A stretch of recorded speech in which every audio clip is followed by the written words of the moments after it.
Hello. My name is E. E. Pretty simple. Today, we are going to be reading the first book of Bridgerton, The Duke and I.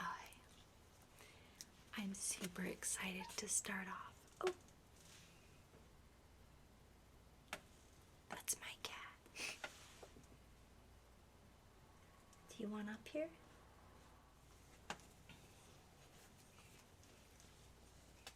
This is Adora. Say hello. She does not like to be picked up. I will only be reading the prologue this time. And I am very, very excited. Before we start, I do have to say that this book has adult themes, and we'll talk about miscarriages and death, and romance will be very, very steamy. So I will only be reading the prologue as kind of a warm-up because I have not read a book in about 4 years since I graduated high school. So we will be doing a very slow reading. But I'm very excited to get started on this Bridgerton journey.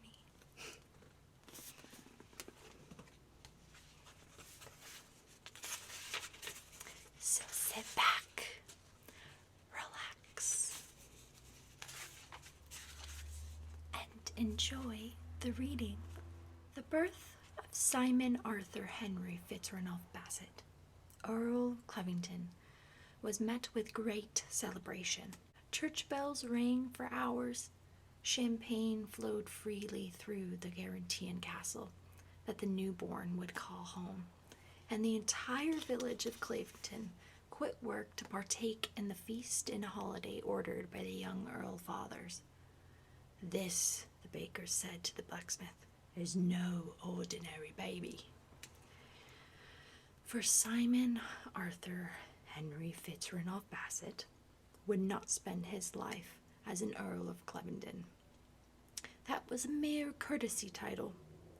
Simon Arthur Henry Fitzranulph Bassett, the baby who possessed more names than any baby could possibly need, was the heir to one of England's oldest and richest dukedoms. And his father, the 9th Duke of Hastings, had waited years for this moment. As he stood in the hall outside his wife's confinement room, cradling the swaddling infant, the Duke's heart near burst with pride. Already several years past 40, he had watched his cronies, dukes and earls and all, beget their heir after heir. Some had had to suffer through a few daughters before siring a precious son. But in the end, they'd all been assured that their lines would continue, that their blood would pass forward into the next generation of England's elite. But not the Duke of Hastings, though his wife had managed to conceive 5 times in 15 years of their marriage. Only twice had she carried to full term, and both of those infants had been stillborn. After the 5th pregnancy, which had ended in a bloody miscarriage, in the 5th month, surgeons and physicians alike had warned their graces that they absolutely must not take another attempt to have a child. The Duchess's very life was in danger. She was too frail, too weak, and perhaps, they said gently, too old. The Duke was simply going to have to reconcile himself to the fact that the dukedom would pass out of the Bassett family. So I finally got my glasses. I'm sitting here kind of in the dark, and I was wondering the entire time why I was having such a hard time reading the page. The thing is, I'm not completely blind, but I'm nearsighted, so sometimes words have double and they blur a little bit while I'm reading. Anyway, but the Duchess, God bless her, knew her role in life, and after a 6-month recuperative period, she opened the connecting door between their bedrooms, and the Duke once again commenced his quest for a son. 5 months later, the Duchess informed the Duke that she had conceived. The Duke's immediate election was tempered by his grim determination that nothing, absolutely nothing, would cause this pregnancy to go awry.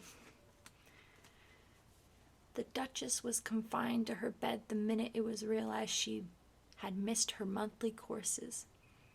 A physician was brought in to visit her every day, and halfway through the pregnancy, the Duke located the most respected doctor in London and paid him a king's ransom to abandon his practice and take up residence at Clarendon Castle temporarily.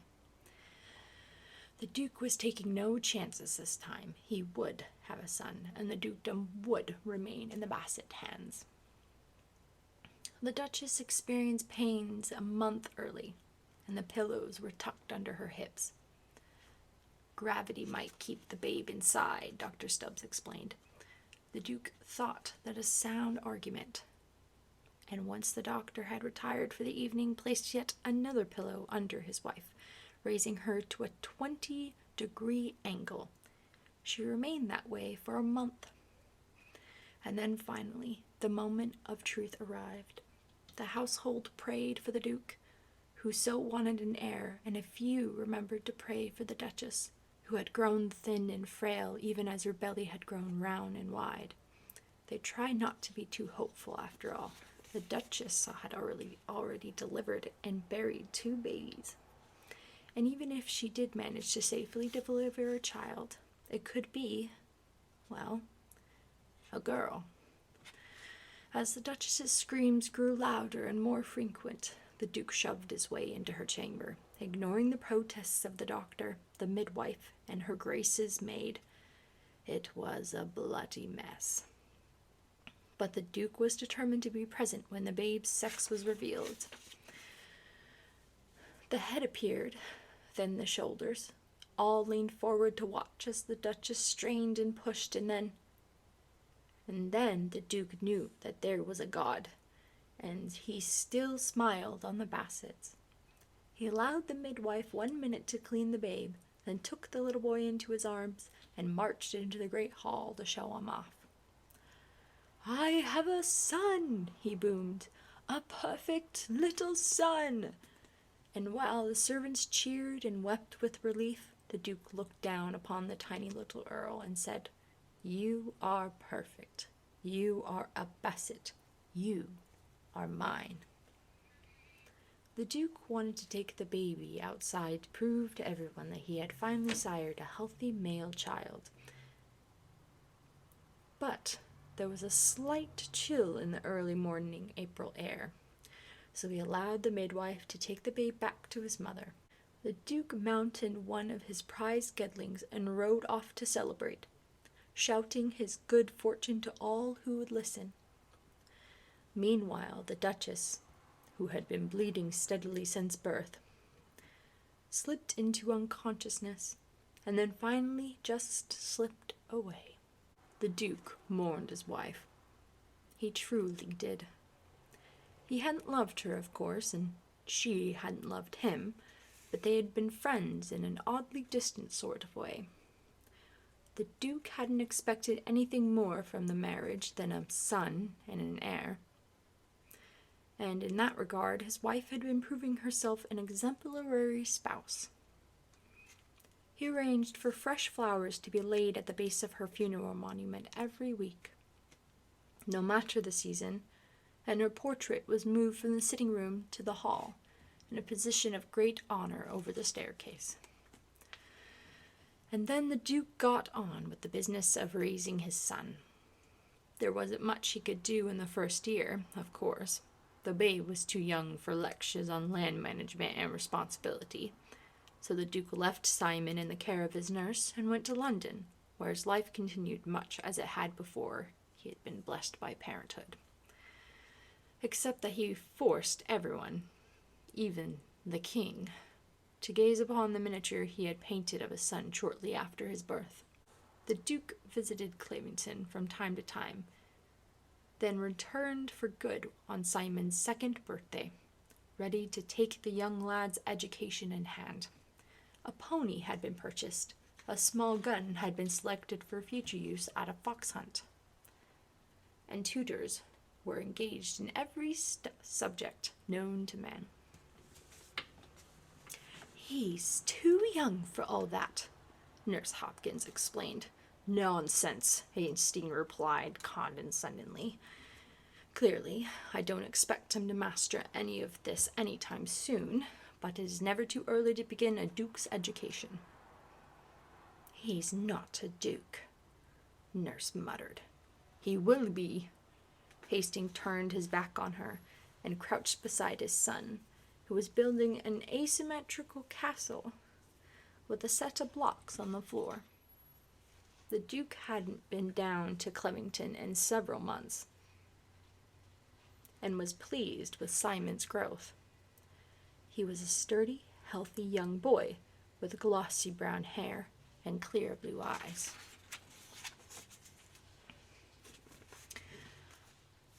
"What are you building there, son?" Simon smiled and pointed. Hastings looked up at Nurse Hopkins. "Doesn't he speak?" She shook her head. "Not yet, Your Grace." The Duke frowned. "He's 2. Shouldn't he be speaking?" "Some children take longer than others, Your Grace. He's clearly a bright young boy." "Of course he's bright. He's a Basset." Nurse nodded. She always nodded when the Duke talked about the superiority of the Basset blood. "Maybe," she suggested, "he just doesn't have anything he wants to say." The Duke did not look convinced, but he handed Simon a toy soldier, patted him on the head, and left the house to go exercise the new mare he had purchased from Lord Worth. 2 years later, however, he wasn't so sanguine. "Why isn't he talking?" he boomed. "I don't know," Nurse answered, wringing her hands. "What have you done to him?" "I haven't done anything." "If you'd been doing your job correctly, he," the Duke jabbed an angry finger in Simon's direction, "would be speaking." Simon, who was practicing his letters at his miniature desk, watched the exchange with interest. "He's 4 years old, God damn it!" the Duke roared. "He should be able to speak." "He can write," Nurse said quickly. 5 children I've raised, and not one of them took to letters the way Master Simon does." "A fat lot of good writing can do with him if he can't talk." Hastings turned to Simon, rage burning in his eyes. "Talk to me, damn you!" Simon shrank back, his lower lip quivering. "Your Grace," Nurse exclaimed, "you're scaring the child." Hastings whipped around to face her. "Maybe he needs scaring. Maybe what he needs is a good dose of discipline. A good paddling might help him find his voice." The Duke grabbed the silver-backed brush Nurse used on Simon's hair and advanced on his son. "I'll make you talk, you stupid little—" "No!" Nurse gasped. The Duke dropped the brush. It was the first time they'd ever heard Simon's voice. "What did you say?" the Duke whispered, tears forming in his eyes.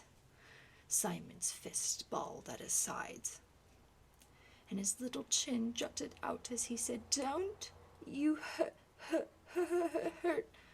The Duke's face turned deathly pale. "What is he saying?" Simon attempted the sentence again. "Don't. My God, the Duke breathed, horrified. He's a moron. He's not a moron, Nurse cried out, throwing her arms around the boy. Don't you... Simon took a deep breath. Me. Hastings sank into the window seat, his head dropping into his hands. What have I done to deserve this? What could I have possibly done? You should be giving the boy praise, Nurse Hopkins admonished. 4 years you've been waiting for him to speak, and he's an idiot, Hastings roared. A goddamn blatty little idiot. Simon began to cry. Hastings is going to go to a half-wit, the Duke moaned. All those years of praying for an heir, now it's all for ruin. I should have let the title go to my cousin. He turned back to his son, who was sniffling and wiping his eyes, trying to appear strong for his father. I can't even look at him, he gasped. I can't even bear to look at him. And with that, the Duke stalked out of the room. Nurse Hopkins hugged the boy close. You are not an idiot, she whispered fiercely. You're the smartest little boy I know, and if anyone can learn properly, I know it's you. Simon turned into her warm embrace and sobbed. We'll show him, Nurse vowed. We'll eat his words if it's the last thing I'll do. Nurse Hopkins proved true to her word. While the Duke of Hastings removed himself to London and tried to pretend he had no son, she spent every waking minute with Simon, sounding out words and syllables, praising him lavishly when he got something right, and giving him encouraging words when he didn't. The progress was slow, but Simon's speech did improve. By the time he was 6, don't had turned into don't. And by the time he was 8, he was managing an entire sentence without faltering. He still ran into trouble when he was upset, and Nurse had to remind him often that he wanted to remain calm and collected if he wanted to get the words out in one piece. But Simon was determined, and Simon was smart, and perhaps most importantly, he was damn stubborn. He learned to take breaths before each sentence and to think about his words before he attempted to say them. He studied the feel of his mouth when he spoke correctly and tried to analyze what went wrong when he didn't. And finally, at the age of 11, he turned to Nurse Hopkins, paused to collect his thoughts, and said, I think it's time we went to see my father. Nurse looked up sharply. The Duke had not laid eyes on the boy in 7 years, and he had not answered a single one of the letters Simon had sent him. And Simon had sent nearly 100. Are you certain? She asked. Simon nodded. Very well then, I'll order the carriage. We'll leave for London on the morrow. The trip took a day and a half, and it was late afternoon by the time their carriage rolled up to the Bassett house. Simon gazed at the busy London streetscape with wonder as Nurse Hopkins led him up the steps. Neither had ever visited the Bassett house before, and so Nurse didn't know what to do when she reached the front door other than knock. The door swung open within seconds, and they found themselves being looked down upon by a rather imposing butler. Deliveries, he intoned, reaching close to the door, are made in the rear. Hold there, Nurse said quickly, jamming her foot into the door. We are not servants. The butler looked disdainfully at her garments. Well, I am. He's not. She grabbed Simon's arm and yanked him forward. This is the Earl of Clevington, and you will do well to treat him with respect. The butler's mouth actually dropped open, and he blinked several times before saying, "It is under my understanding that Earl of Clemington is dead." "What?" Nurse screeched. "I most certainly am not," Simon exclaimed, with all the righteous indignation of an 11-year-old. The butler examined Simon, recognized immediately that he had the look of the Bassets, and ushered him in. "Why did you think I was dead?" Simon asked, cursing himself for misspeaking, but not surprised. He was always most likely to stutter when he was angry. "It is not for me to say," the butler replied. "It is most certainly is," the nurse shot back.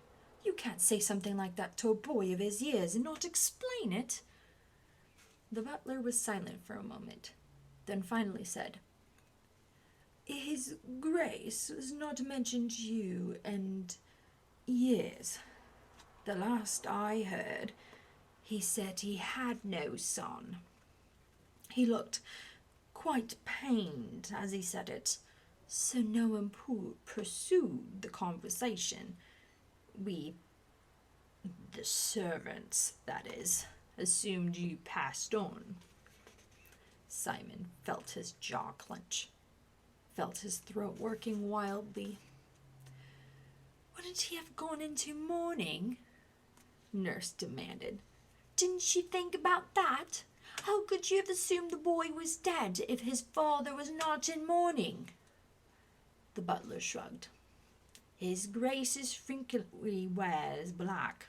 Mourning wouldn't have altered his costume." "This is an outrage," Nurse Hopkins said. "I demand you summon his Grace at once." Simon said nothing.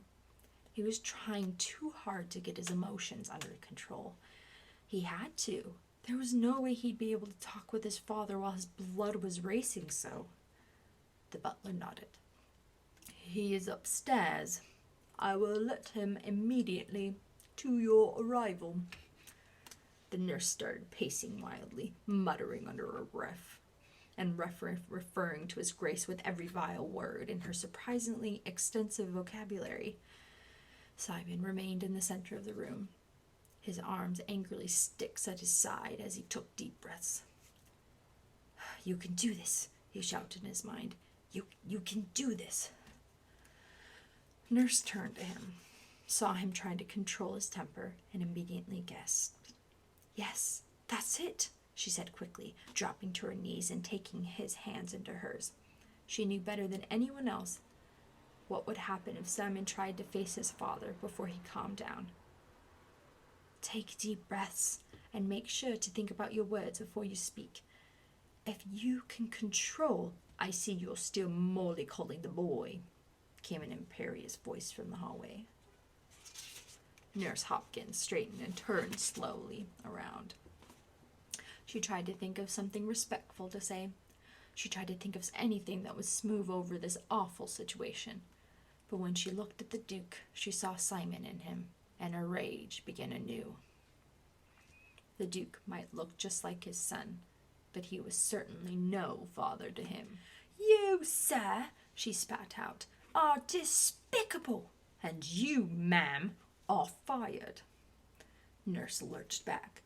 "No one speaks to the Duke of Hastings that way," he roared. "No one!" "Not even the king," Simon taunted. Hastings whirled around, not even noticing that his son had spoken clearly. "You," he said in a low voice. Simon nodded curtly. He managed one sentence properly, but it had been a short one, and he didn't want to push his luck. Not when he was this upset. Normally, he could go days without a stutter, but now, the way his father stared at him made him feel like an infant, an idiot infant, and his tongue suddenly felt awkward and thick. The Duke smiled cruelly. "What do you have to say for yourself, boy, eh? What do you have to say?" "It's all right, Simon," Nurse Hopkins whispered. throwing a furious glance at the Duke. "Don't let him upset it. You can do it, sweetling." And somehow her encouraging tone made it all the worse. Simon had come here to prove himself to his father, and now his nurse was treating him like a baby. "What's the matter?" Duke taunted. "Cat got your tongue?" Simon's muscles clenched so hard he started to shake. Father and son stared at each other for what felt like an eternity, until finally the Duke swore and stalked toward the door. "You are my worst failure," he hissed at his son. "I don't know what I did to deserve you, but God help me if I ever lay eyes on you again." "Your Grace," Nurse Hopkins said indignantly. This was no way to speak to a child. "Get him out of my sight," he spat at her. "You can keep your jobs just as so long as you keep him away from me." "Wait!" The Duke turned slowly around, the sound of Simon's voice. "Did you say something?" he drawled. Simon took 3 long breaths in through his nose, his mouth still clamped together in anger. He forced his jaw to relax and rubbed his tongue against the roof of his mouth, trying to remind himself of how it felt to speak properly. Finally, just as the Duke was about to dismiss him again, he opened his mouth and said, "I am your son." Simon heard Nurse Hopkins breathe a sigh of relief, and something he'd never seen before blossomed in his father's eyes. Pride. Not much of it, but there was something there, lurking in the depths, something that gave Simon a whisper of hope. "I am your son," he said again, this time a little louder, "and I am not Suddenly his throat closed up, and Simon panicked. "You can do this. You can do this." But his throat felt tight, and his tongue felt thick, and his father's eyes started to narrow. "I am not Go home," the Duke said in a low voice. "There is no place for you here." Simon felt the Duke's rejection in his very bones. Felt a particular kind of pain enter his body and creep around his heart. And as hatred flooded his body and poured from his eyes, he made a solemn vow. If he couldn't be the son his father wanted, then by God, he'd be the exact opposite. That was the prologue to Bridgerton, the Duke and I. That was so much drama. My gosh, can you believe how poorly the dad treated the Duke? The Duke of Hastings. I think it's interesting. I really like that they changed the actor. He's very, very cute from the actual character. Because looking back on watching for the first season, if the Duke of Hastings was how they described him in the book, blue eyes and floppy brown hair, he would literally look like a Bridgerton brother. And I would feel very uncomfortable if Daphne ended up getting with a dude from Hastings that looked exactly like her brothers. So it works out perfectly. I am so excited for chapter 1. Thank you everybody for watching this video and reading this book with me. It was so fun. Good night.